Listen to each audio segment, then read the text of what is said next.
Hi everyone, welcome back to another Invest Power series. I have to say I haven't done one of these videos for a while, so I thought I do apologize. It has been extremely busy for me as a solopreneur to that degree.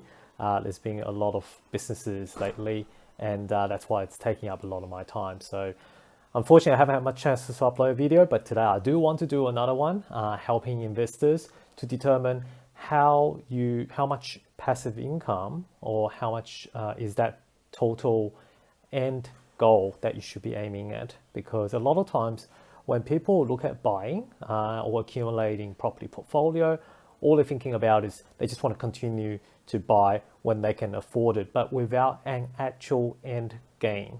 Okay, so how much is that end game? When I ask them that question, most of the time they look at me blankly to go, what do you mean? So that's why I thought it's worth for me to share my personal thoughts on how you should be developing and what that magical end figure should be. And again, it's going to be very different for each and every individual. So I just want to provide some approach here so you can think about how you can develop your own passive income goal and how you can go about deriving that. So the formula that I usually deploy in terms of determining your passive income goal, number one is basically what is your living expenses. So if you can actually work out from your budgeting of how much your living expenses are per month in an accurate term, so not just say putting things out of thin air, like $4,000, $5,000 or something like that, you actually do budgeting. Say for example, use a budgeting tool to work out how much are you realistically spend. So for the last 3 to even 6 months, that'll give you a pretty true picture of what your actual living expenses are. Okay, so once you work out living expenses on average, then you'll be able to work out a year how much you need on a comfortable level on a basis term, right? Because the living expenses is basically what you need on a day-to-day basis. So, you know, it's the bottom figure or it's the fundamental figure that you need to work on. And that's basically your number one passive income goal is if you're able to essentially have a passive income that supports you on your day-to-day living, you know, including all the bills, including all the groceries, including anything, you know, entertainment, something like that. So once you have that, then that's basically covered. Okay. So the next building block you should think about after your basic living expenses is catered for is your discretionary spending. So anything like, for example, your yearly holidays, you know, travel, kind of stuff, or things like that you spend on buying gadgets, technology toys, or anything fancy like a car, that kind of stuff. So that kind of things which is not on kind of like a, you know, not a basic necessity, but something that's good to have and something that's going to get you happy is what we define as discretionary spending. And as such, if you want to work out, okay, what are the discretionary spending that you currently have? So again, you know, use a bit of retrospective view to say, look at your current budgets. You know, how much are you actually spending on, for example, buying technology toys, buying new phones, or buying things that is not really a necessity, but it's something that keeps you happy and gives you that sense of satisfaction. Okay, so you'll have a kind of figure to say, okay, well, an easy example is like a travel. So yearly holidays, if you go to Bali, if you go overseas, Japan, China, whereabouts, you know, how much do you spend?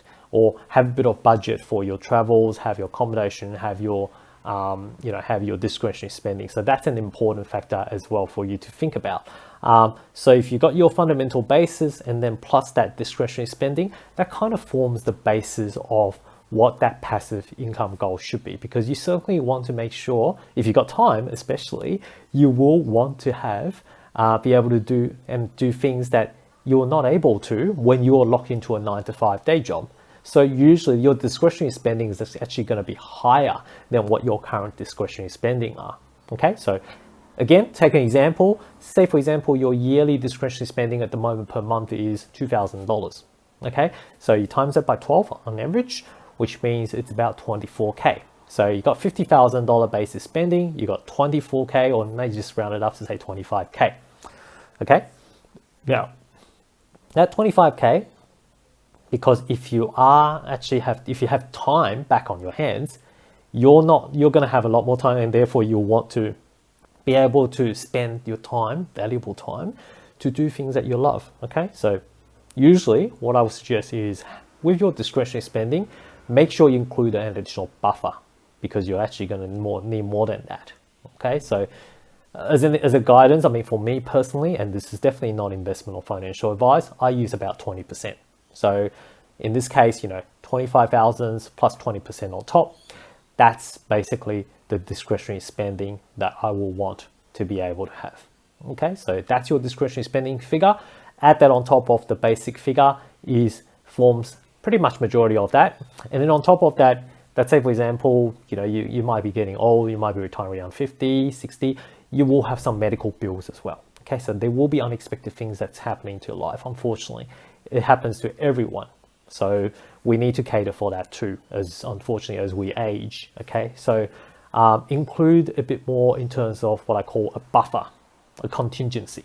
Okay, so you've already got your basic needs in terms of the budget, you've got your discretionary spending, add a bit of buffer on top of that. Again, for me personally, I'll probably use another 20%. Okay, so let's say for example, the basis of my basic and discretionary add up to be about 80K, I add another 20% on top. So that's basically get to me about 96K. Okay, so therefore that gets me to close to $100,000 as a general rule of thumb. Okay, so that's going to change, and that's going to be different for everyone.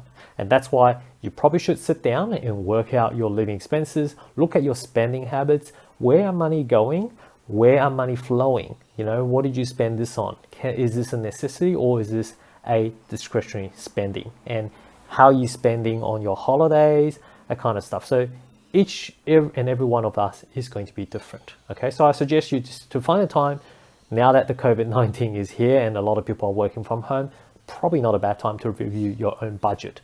And on that basis, it will actually tell you a lot your spending habits and also be able to formulate your passive income goal. So there you have it. There's another episode of Invest Power series. I hope that it gives you some insight about how you should go about formulating your own passive income goal, so that next time when you're asked about what is your final ultimate figure, at least you know what you're working towards. And then it's a matter of actually accumulating assets that gives you that kind of passive income stream. Okay, so we can talk about that in another episode, but essentially this is my approach about how I would go about formulating a passive income. I hope you guys enjoyed this episode. If you do, don't forget to give us a thumbs up. Subscribe to our channel for any future updates, or if you got any questions, feel free to email me at david@lempower.com.au, or just simply comment below. I look at all my comments, and hopefully I'll see you guys again next time. Until then, have a good week.